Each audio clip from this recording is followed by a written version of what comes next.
So good afternoon. My name is Keith Brown. I'm Vice President and Dean of Humanities here at the University of Manchester, and it's a very great privilege to welcome those among you who are friends, family, and supporters of our graduates to the university.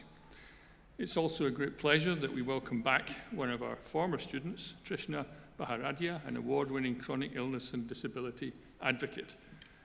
She will be with us today, and we look forward to honouring her during this ceremony with an Outstanding Alumni Award. As for those of you who are about to graduate, I'm sorry, but you're going to have to listen to a couple more short lectures.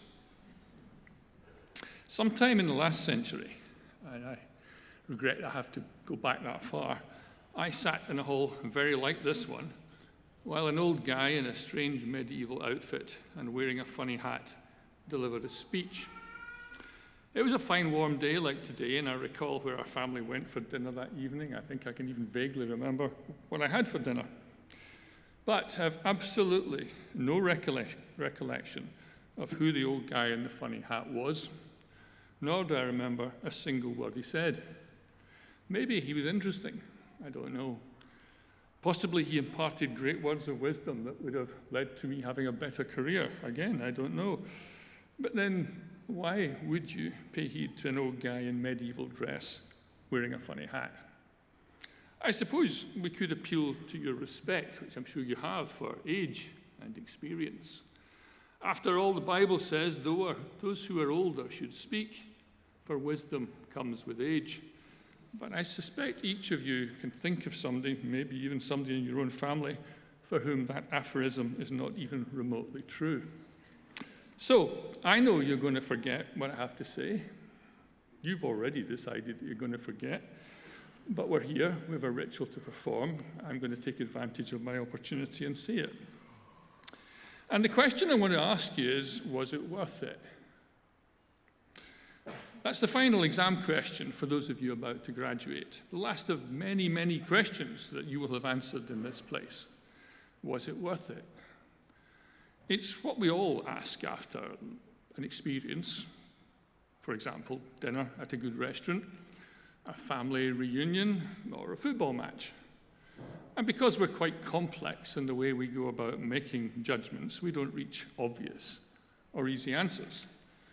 So the food at the dinner could have been absolutely awful, but you strike a great business deal, so it was worth it.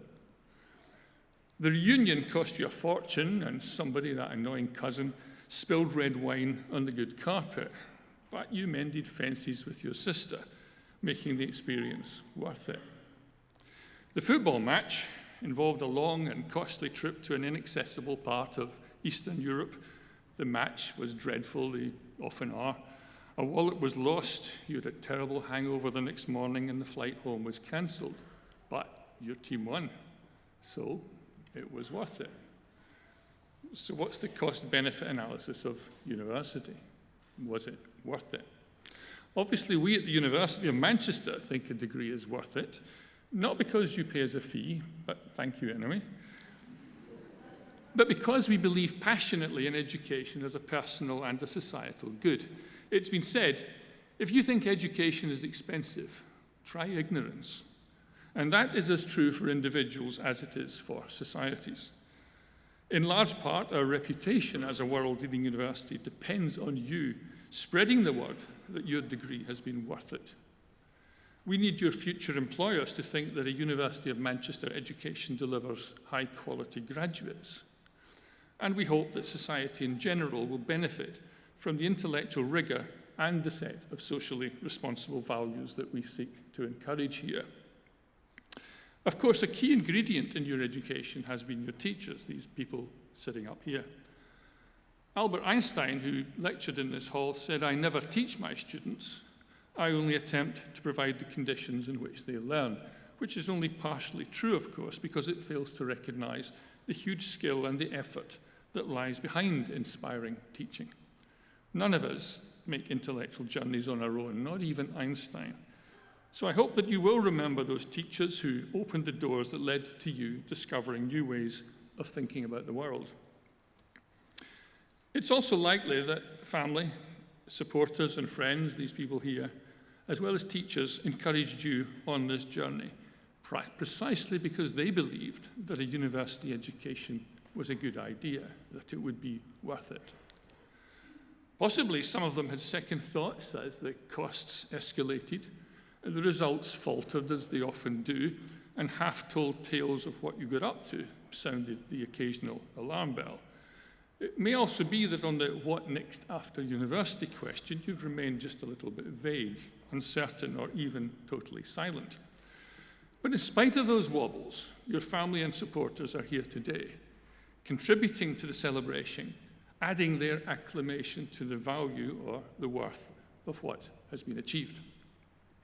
Some of you may have seen the film Good Will Hunting, about an undiscovered mathematical genius, in which one of the characters says to Will, "Some people can't believe in themselves until someone else believes in them first." Well, these are the people whose belief and ongoing support helped get you here. So perhaps you'd like to join me in showing your appreciation of the family, friends, and supporters who've been by your side throughout your studies. Thank you very much.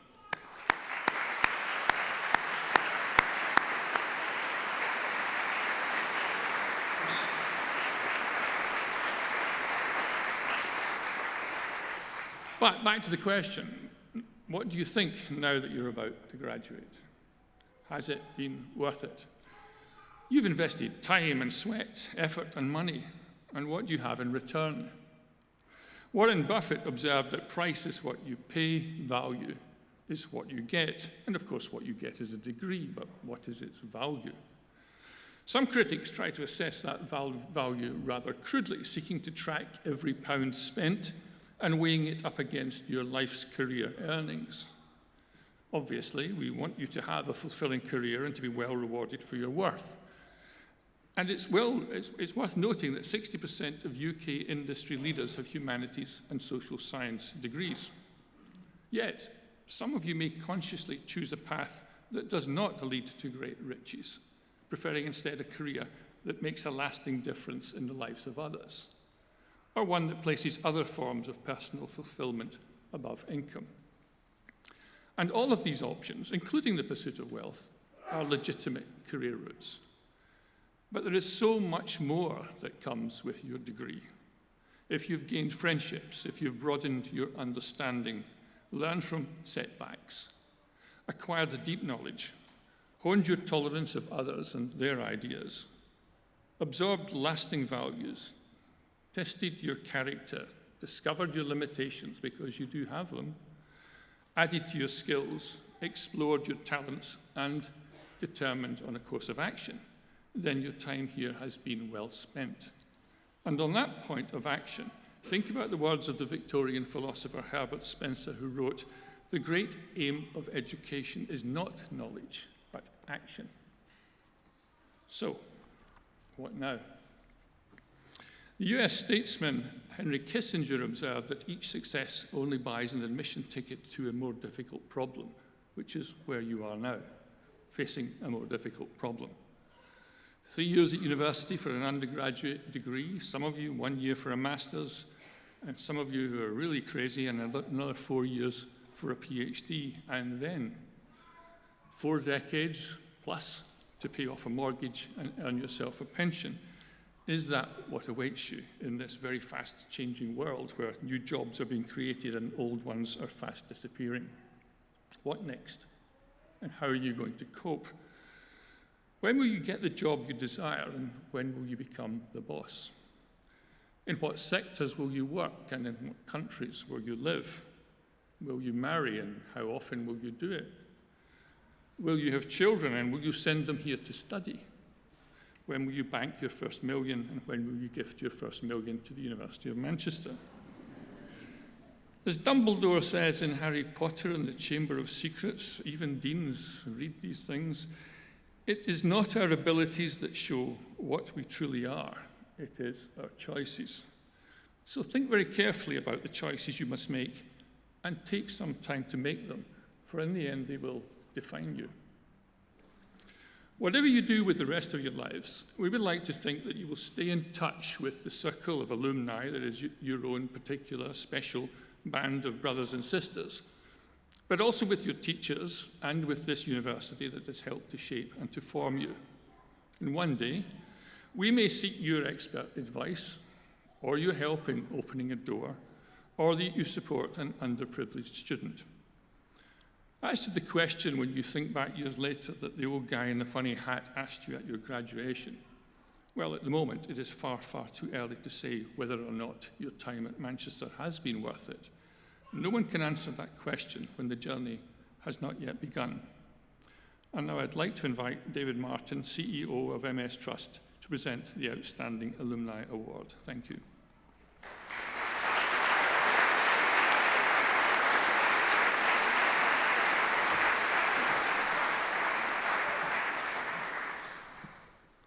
Vice President and Vice Chancellor, ladies and gentlemen, graduands, it gives me enormous pleasure to introduce our next guest, the recipient of the University of Manchester Outstanding Alumni Award for 2019, Trishna Baradia. Back in 1999, it's fair to say Manchester held its own unique mysteries for a young girl from the Buckinghamshire countryside. Trishna Baradia arrived for her degree in European Studies and Spanish with her twin sister, who was also studying for the same degree. A combination of nearby family and an appetite for a big city adventure had lured them north to the surrounds of Shevin House. But adjusting to urban life in a fast-paced northern city was not as smooth as she had hoped. For the first week, she remembers that she walked everywhere. Not out of a desire to keep fit or to explore her new neighbourhood, however, the slightly embarrassing truth was that Trishna wasn't sure how to use the buses. Could she read the timetable? Would she even catch the right bus? How would she know where to get off? Or what if she didn't have the right change to buy a ticket?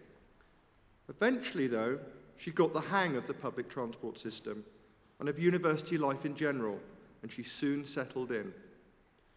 Trishna's degree choice was based on a passion for Europe. She enjoyed a wonderful year working as an English language assistant in Madrid, and she developed the skills that laid the foundation for her current career as a translator and analyst. She was also a keen athlete. She volunteered at the Manchester 2002 Commonwealth Games, played in the university's first 11 hockey team, and went back to her Dutch roots, where she lived for 2 years as a child, when a chance meeting with a friend of a friend led to her representing the university at korfball, which is like a mixture of netball and basketball. But only a few years later, aged just 28, Trishna's world was rocked. She was diagnosed with multiple sclerosis, a chronic condition that affects the nervous system and can include symptoms such as fatigue, mobility issues, muscle stiffness, bladder and bowel problems, and vision problems, to name but a few. Trishna responded in the only way she knew how. There was to be no sitting on the sidelines. Already established in a demanding role with a business information services provider, she set about building a second career as a chronic illness and disability advocate and champion. She took her own experience, packaged it with genuine insight and her infectious personality, and developed a reputation that led her to work with organizations from the United States and at least 11 different European countries. In the years since, Trishna has been endlessly busy, creating support programs with the Sue Ryder charity, advising the Alzheimer's Society on carer intervention strategies for Asian families affected by dementia, and too much else to mention. In short, her life has become a whirlwind of public speaking, consultancy, writing, and wider advocacy, all while holding down her day job. But she says there have been 3 moments that stand out for her above all the others. The first was talking to more than 700 people at a live event for a pharmaceutical company. In school, she remembers she was too scared to even put up her hand in class. So it's a wonder then to imagine when the young Trishna would have made of her second achievement, dancing in front of millions on a special edition of Strictly Come Dancing in 2015. It was, she says, an amazing way to raise awareness for a condition many people have heard of but don't necessarily understand. A few months later, she swapped one of Britain's most famous TV shows for one of its most iconic buildings. Trishna was asked by the MS Society to deliver the keynote speech at a reception being hosted by Samantha Cameron at 10 Downing Street.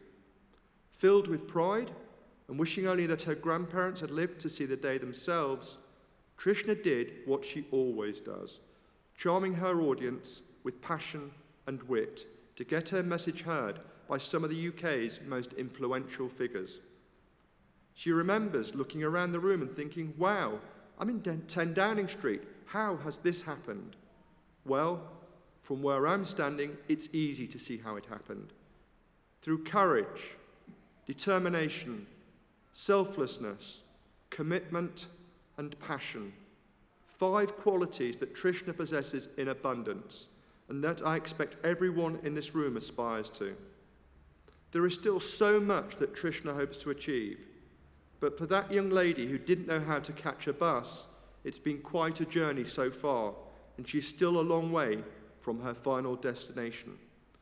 Vice President and Vice Chancellor, ladies and gentlemen, please welcome on stage the recipient of the University of Manchester Outstanding Alumni Award for 2019, Trishna Baradia.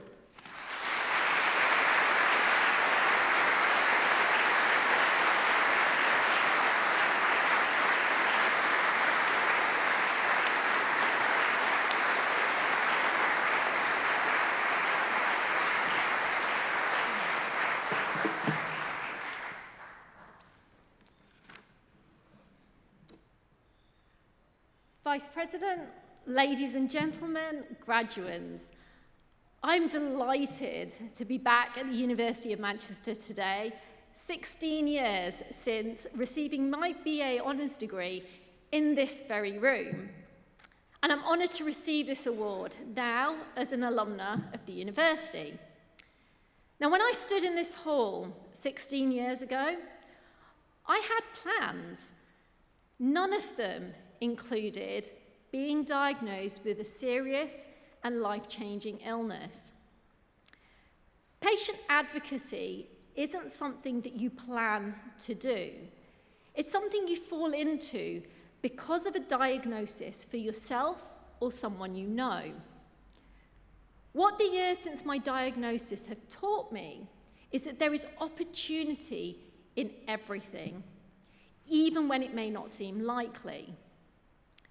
And you never know when the skills and the experience that you've gained at your time at university will be used in other areas of your life. Now, immediately after graduating, I took a temporary job with Access Summit, which at the time was the organisation that provided support to students with disabilities at all the universities in Manchester. Little did I know then that it was introducing me to a world in which I'm now fully immersed. It taught me to recognise that what might seem simple to one person might be a mountain to climb for another. Every single person that I supported there was determined to succeed, in spite of the challenges that they were facing, and that's something that I now aspire to every single day. All of us will be patients at some time in our lives. Unfortunately, that's just the way that life is.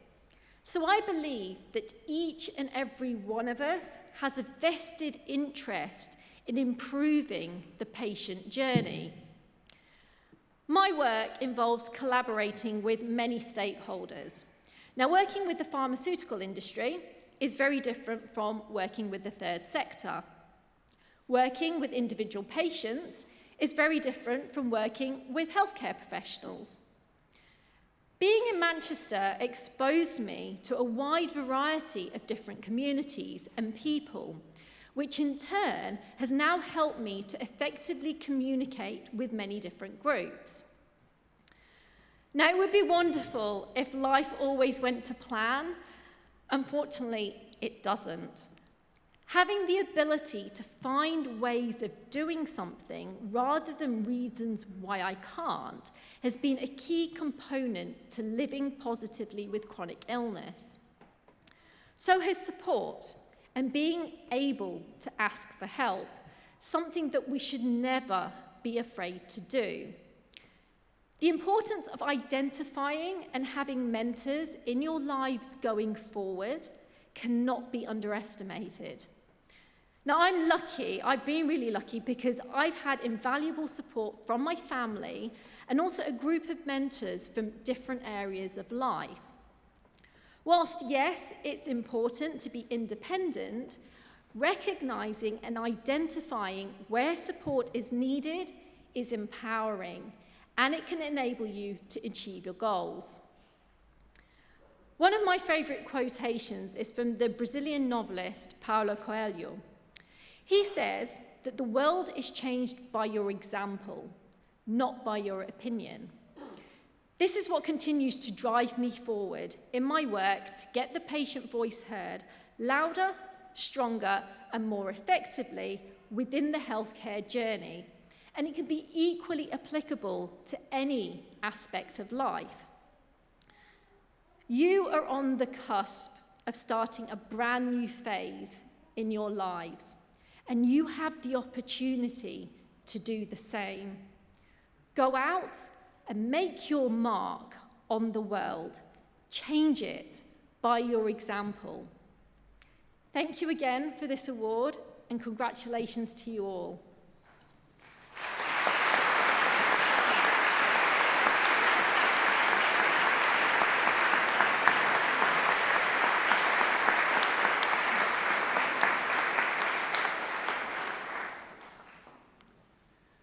Don't worry, this is the last speech.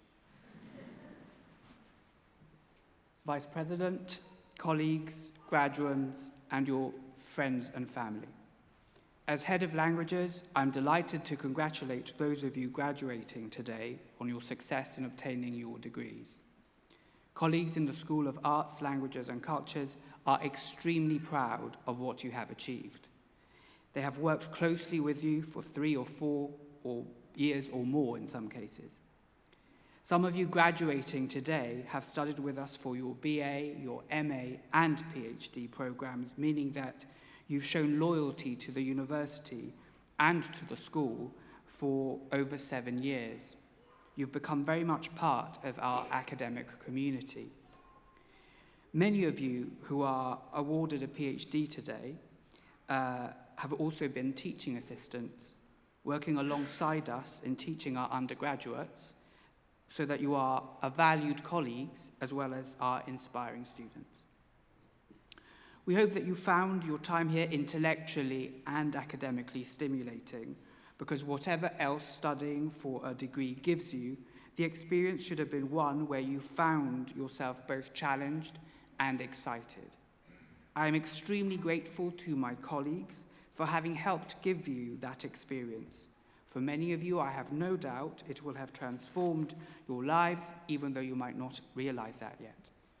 I therefore ask you all to join me in thanking the teaching and support staff for all their efforts and dedication during your time with us.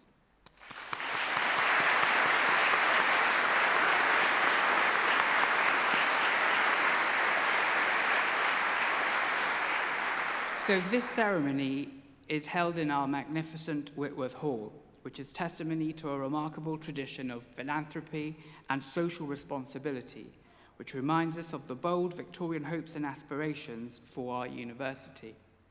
It also reminds us that the subjects you studied for your degrees have a long and distinguished record at this institution. The vast majority of graduates at this ceremony have completed a degree in some aspect of the study of language. Manchester has the oldest French department in the UK, and it was the first UK university to teach Middle Eastern studies. It was also one of the first universities to offer degree programs in Italian studies and history. Although fully formed departments of Chinese and Japanese have only been established in the last 2 decades, aspects of these disciplines have been taught here since the 1930s. The Department of Linguistics was founded in 1963 when the Montfolic Chair was established, and we had started admitting students to that discipline in 1964. So Manchester is renowned for excellent teaching and research in modern languages and linguistics. In the last national research evaluation exercise, where institutions were judged on the quality of their publications, the research environment, and the impact of their research on the wider world, colleagues were placed 3rd in the UK, taking into account the quality of their research, but also the number of staff in this particular area.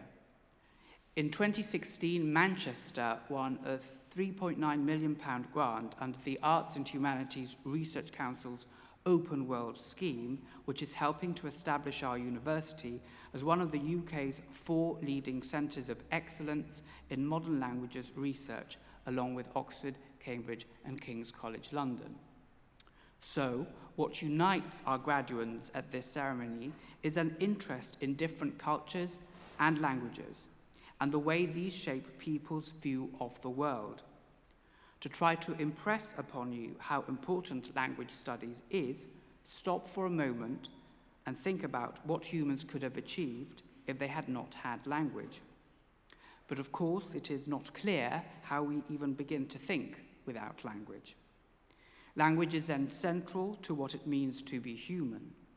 There is no doubt, therefore, that the degree programs that you have all studied are of phenomenal value to the world at large. Those of you graduating today show tremendous breadth in the range of languages and cultures you have studied, but also how you have approached language studies, through translation, through literature, through film, as a vehicle for or expression of culture and history. This combination of depth and breadth in language-based studies is something which I would want to claim as characteristic and even distinctive of languages provision at this university. We have teaching expertise in Arabic, in Catalan, in Chinese, French, German, Italian, Japanese, Portuguese, Russian, and Spanish. Of these, at least 8, depending on how you do the calculation, are in the top 10 most spoken languages in the world. But these are not easy times, as we know. It is important to note, therefore, that Manchester has reaffirmed its commitment to continue to offer all of the 9 modern languages it currently teaches, because we are convinced that our society needs more, not fewer, opportunities for interaction and mutual understanding. A very difficult objective when communication is hampered by lack of linguistic skills. Over the past 3 or 4 years, many of you, or at least many in your families, may have wondered whether a degree in a humanities subject was a wise investment, especially in the current economic climate. It was arguably the best decision you have made so far, both in personal and professional terms, and one that I am convinced you will not have cause to regret. As the philosopher Martha Nussbaum cogently argues, the study of arts and humanities subjects fosters the critical thinking necessary for independent action and intelligent resistance to authority, and enables the development of qualities such as imagination and empathy, which are the essential foundations of democracy. The humanities are not just a broad spectrum of fascinating and ever-growing texts, topics, and artifacts. They are also, and perhaps even more importantly, a form of knowledge, a set of epistemic protocols, a specific approach to all aspects of the human experience at the individual and societal levels, which is based on unquenchable curiosity, relentless exploration of facts, and sophisticated interpretation. In a world where the frontier of knowledge changes faster than at any other point in human history, This methodological foundation will be the most precious skill you have acquired here, and the one that will enable you to branch out in many different directions over the course of your lives with full confidence in your abilities. This is also why, unsurprisingly, arts and humanities graduates are much sought after in the labour market. Interestingly, our main higher education funding body produced a report on graduate salaries, which measures average salaries 3.5 years after graduation, a point when graduates can often be assumed to have settled into their career. And it shows that modern language graduates are the fourth highest earners of all students coming out of the university. We believe deeply in the educational mission of the university, and I am therefore pleased to confirm that the school will once again offer this year a £3,000 bursary to any student graduating from the university with a first-class degree who registers on one of our MA programs. Graduation is, of course, also a moment to celebrate distinguished achievement. Students this year have produced some outstanding work, and I am pleased to announce the following prizes. The Outstanding Academic Achievement Award is shared by Robert Hume and Ingbo Young. The Dean's Award for Excellent Achievement goes to Clarice Francis, Lauren Valentine, Lisa Coriu, and Mark Ainsworth. The Maria Guadalupe Reyes Sponsor Prize for the Best Overall Performance is jointly awarded to Clarice Francis for Spanish and Francesca Di Donato in German. The Wadsworth Prize is awarded to Autumn Spate for the Best French Dissertation and to Clarice Francis for the Best Overall Performance in French. The Bogdanov Prize for Best Performance in French Language is awarded to Lauren Valentine. The Arvid Johansson Prize in German is awarded to Tessa Borden. The MB Grabowski Prize for Best Performance in Polish Language is awarded to Mark Ainsworth. And finally, the William Mather Prize for Achievement in Russian is awarded to Robert Hume.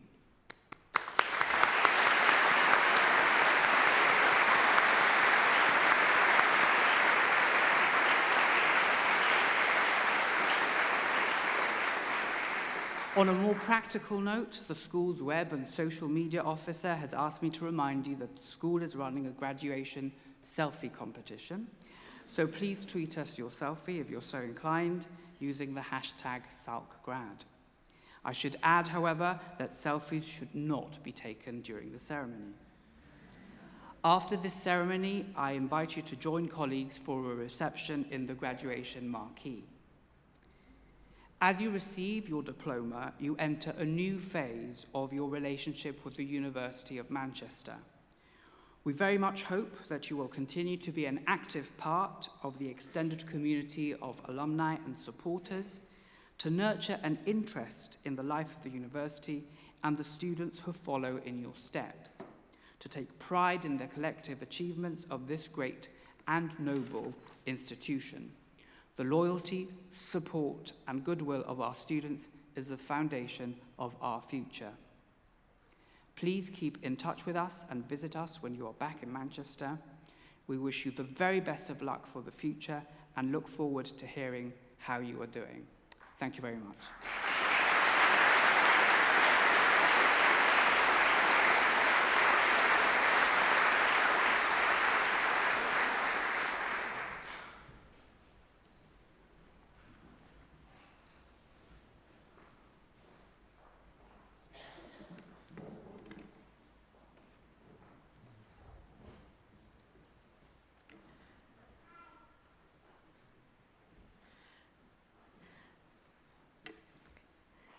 Vice President, on behalf of the Senate of the University, I present to you for the degree of Doctor of Philosophy, Paul Andrew Clark.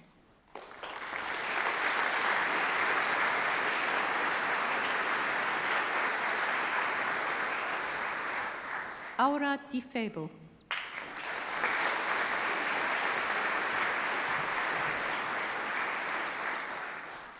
Marta Fanaska.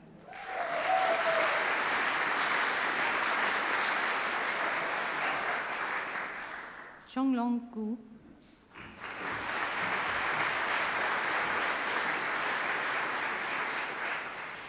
Sheng Chu.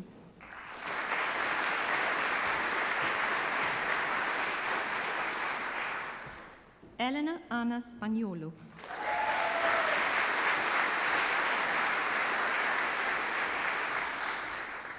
And for the degree of Master of Arts in Translation and Interpreting Studies, May Al-Asil.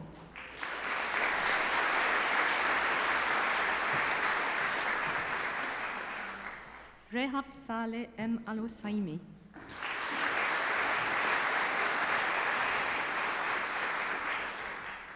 Arwa Nasa S. Al-Otaibi.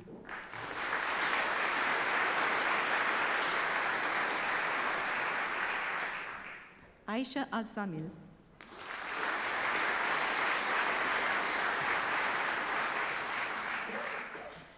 Alice Elizabeth Blackwell.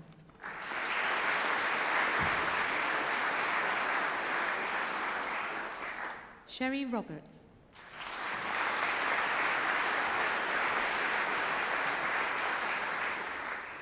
And for the degree of Bachelor of Arts in Chinese and Japanese with honours, Evander Akindele.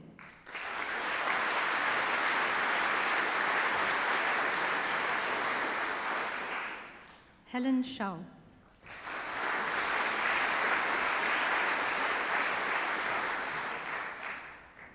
And in Chinese Studies with honours, Alieno Bombard.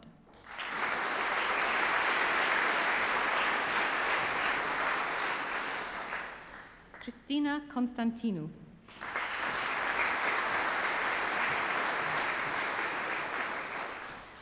Eloise Evans.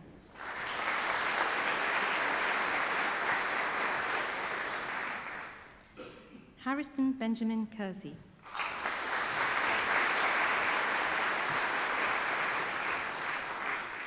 Kristen Thomas.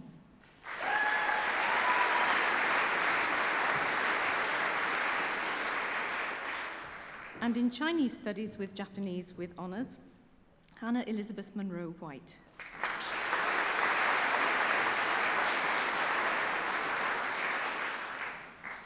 And in English Literature and a Modern Language, French with honours, Erin Barber.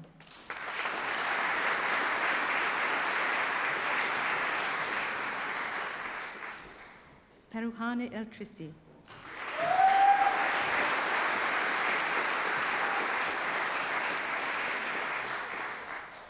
Chloe Hatton.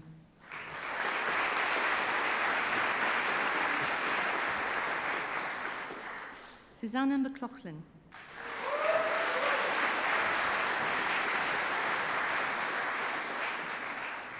Kachella Smith.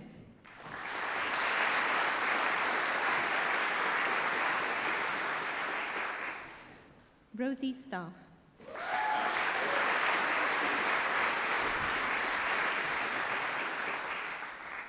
Kirsty Natasha Sutherland.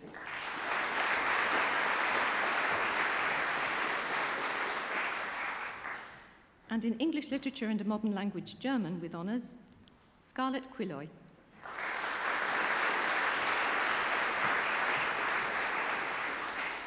Anya Catherine Sami.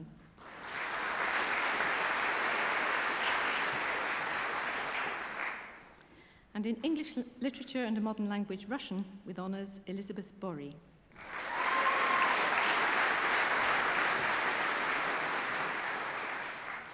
And in English Literature and a Modern Language, Spanish with honours, Thomas Samuel Armour.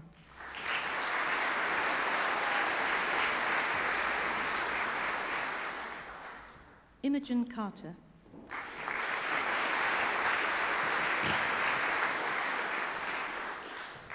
Isadora Cortez Monroy Gazitua.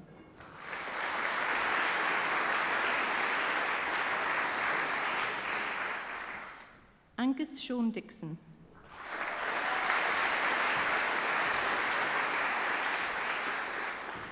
Freya Evans.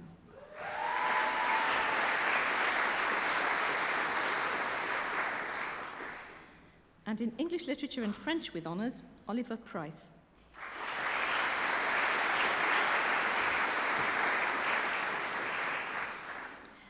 And in English Literature and German with honours, Chloe Hawes.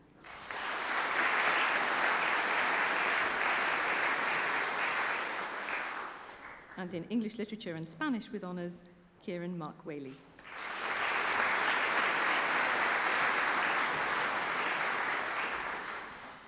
And in European Studies and Modern Languages, French with honours, Pilar Gianni.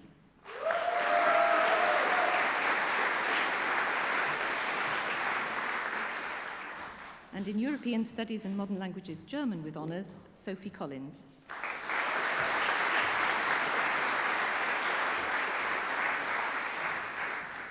And in French and Chinese with honours, Hope Abbott.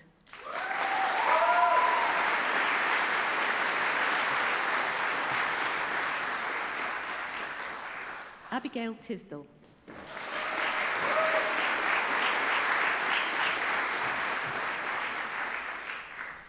And in French and Cultures and Societies with honours, Lucy Mitchell.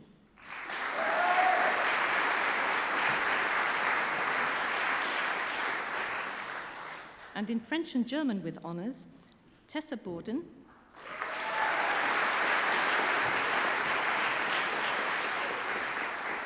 Olivia Clark,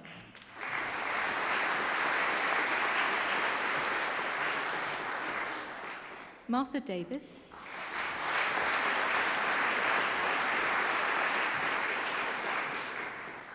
Finlay Fuller,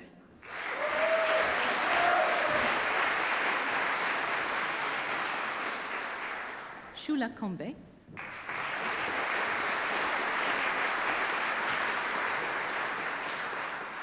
Maria Isabel Orts Mercadillo,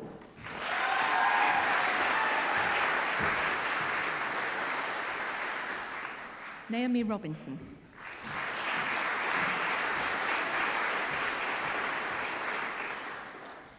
and in French and Italian with honours, Rachel Bryant.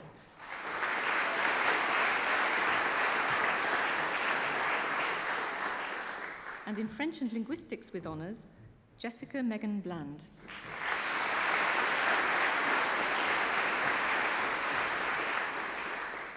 Eloise Clark.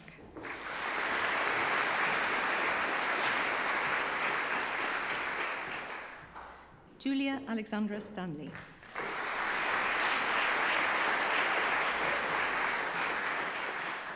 And in French and Russian with honours, Mark Daniel Ainsworth.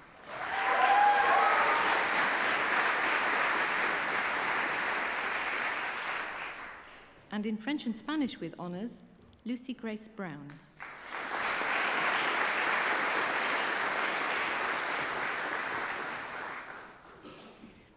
Kane Buckstone.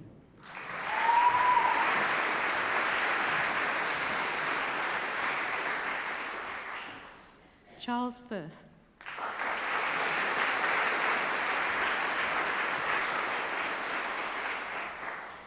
Declan James Fitzpatrick.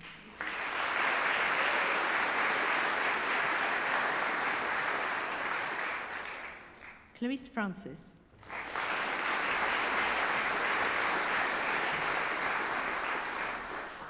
Elliot Garraway.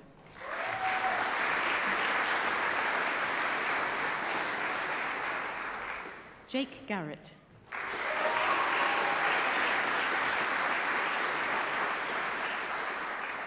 Jasmine Hadman.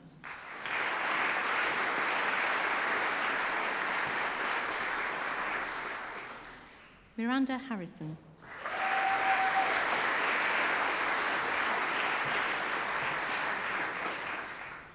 Alexandra Louise Hastings Smith.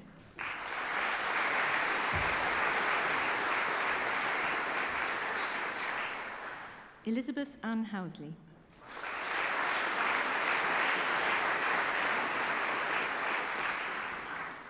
Claudia Lockhart.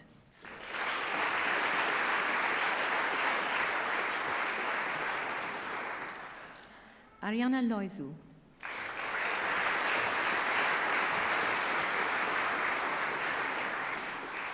Mira Devi Mystery.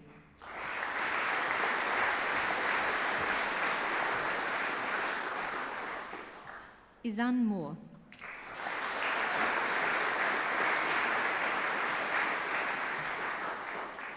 Ellen O'Hara.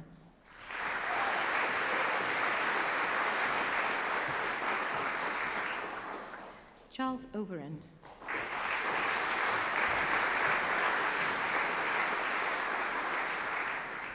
Katie Owens.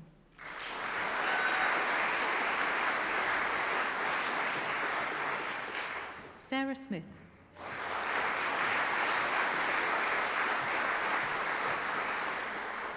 Jessica Stewart.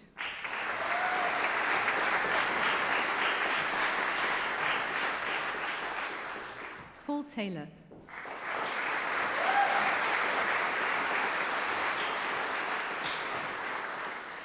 Chloe Whiteman.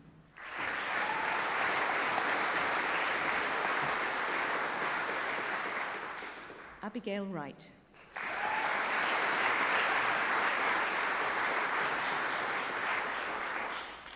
And in French Studies with Honours, Madeleine Ainsworth.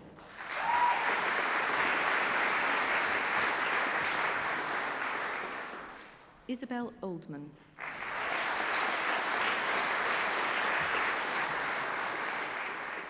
Harry Pendragon Philps Spicer.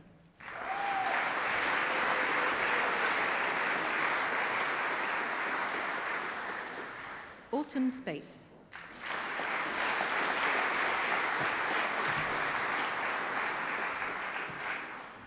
Gina Eleanor Wilson.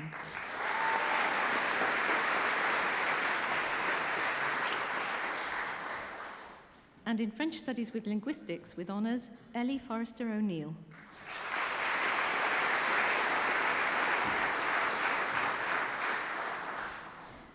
And in French with Spanish with Honours, Lauren Valentine.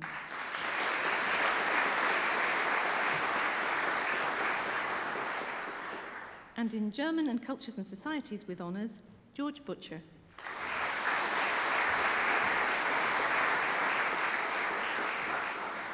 Carmen Neumann.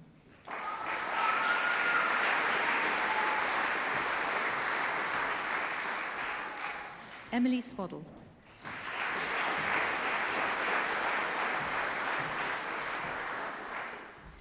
And in German and Italian with Honours, Laura Rushforth.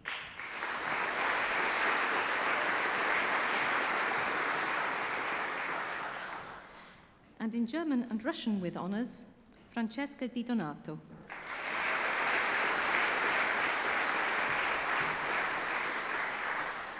Jessica Sanzotera.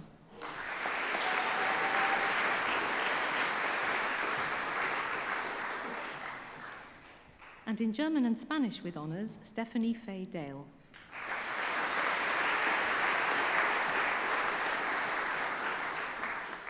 Emily Isabel Diver.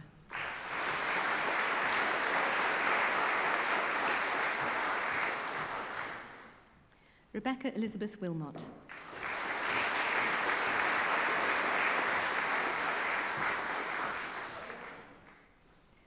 And in German Studies with Honours, Beth Bracewell.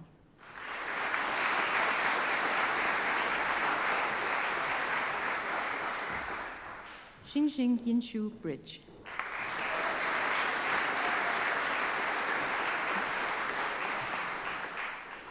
Emily Bronch.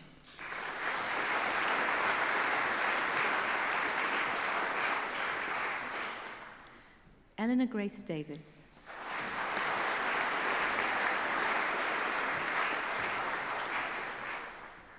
Hannah Ashraf Khan.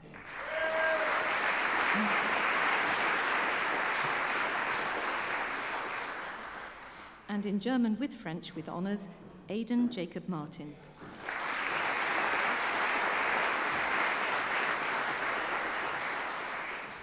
Annabelle Pooley.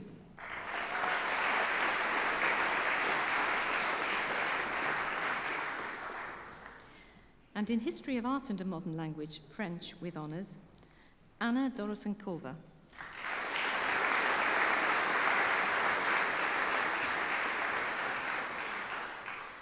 Julia Magdalena Petrak.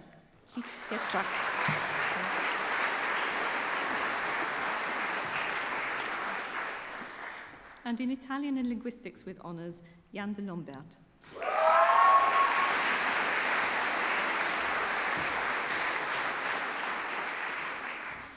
And in Italian and Spanish with honours, Samantha Adamson.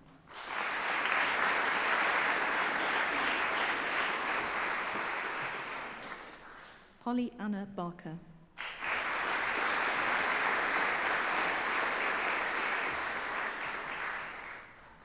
Emma Louise Elizabeth Cobb.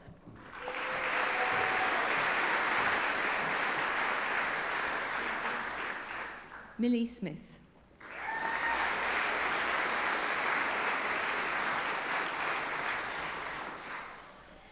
And in Japanese Studies with honours, Dana Aju Ajuman.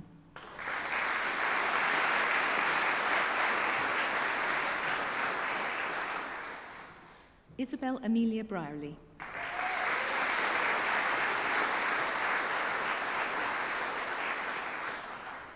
Callum George Coverdale Craig.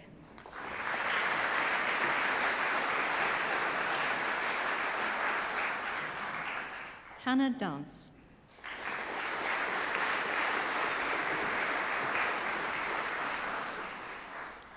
Adelaide Rose Gorley.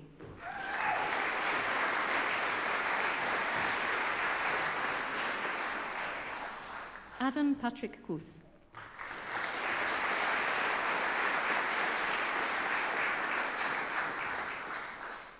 Yat-Chan Freeman Luen.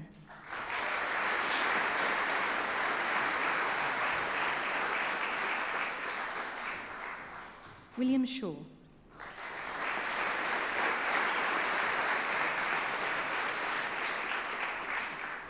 Hannah Faye Williams.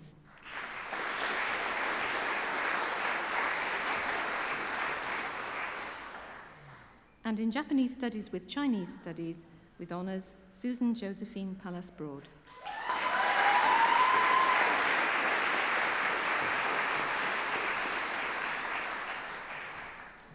And in Modern Language and Business Management, Business and Management Japanese with honours, Lisa Maria Koryu.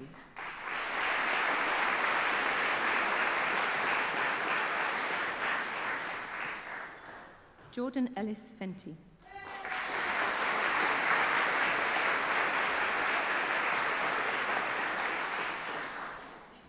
Jessica Lamb.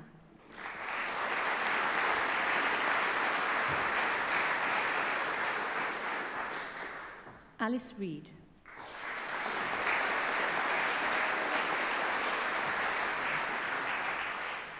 Adam Joseph Robson.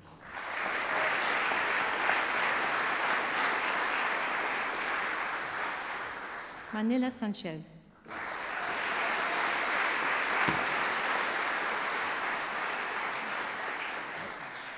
Irene Clara Undabera.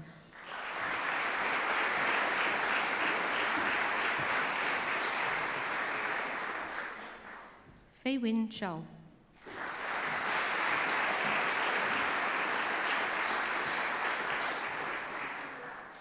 Beijing Irina Yap.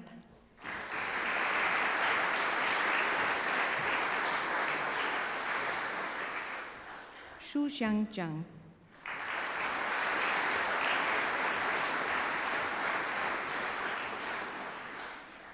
And in Politics and Cultures and Societies with honours, Aquile Baruskait.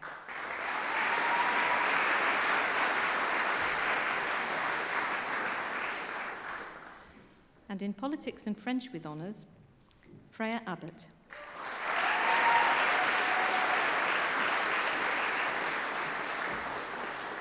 Sebastian Cheetham.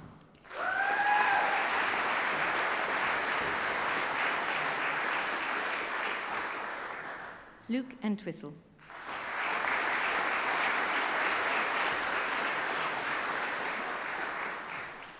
Ema Fostick.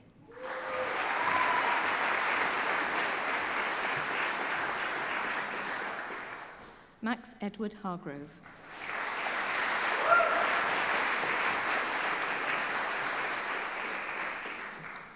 And in Russian and Chinese with honours, Louisa Elizabeth Bartlett.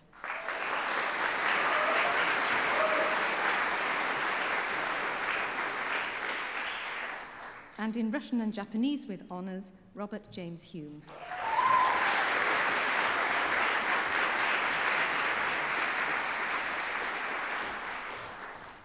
And in Russian and Spanish with honours, Zoe Fowler.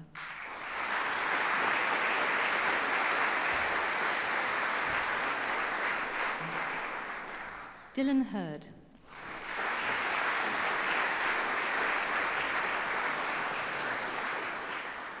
Beatrice May Piana.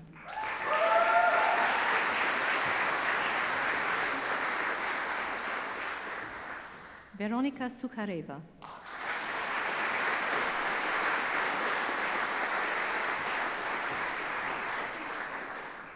And in Russian Studies with honours, Emily Barleycorn.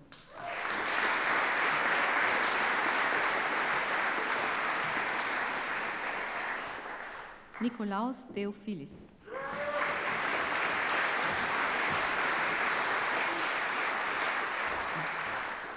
Tosco Troughton.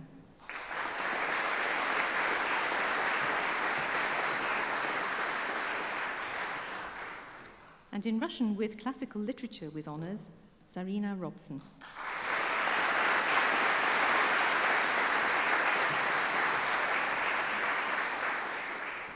And in Spanish and Japanese with honours, Ha-Rim Kim.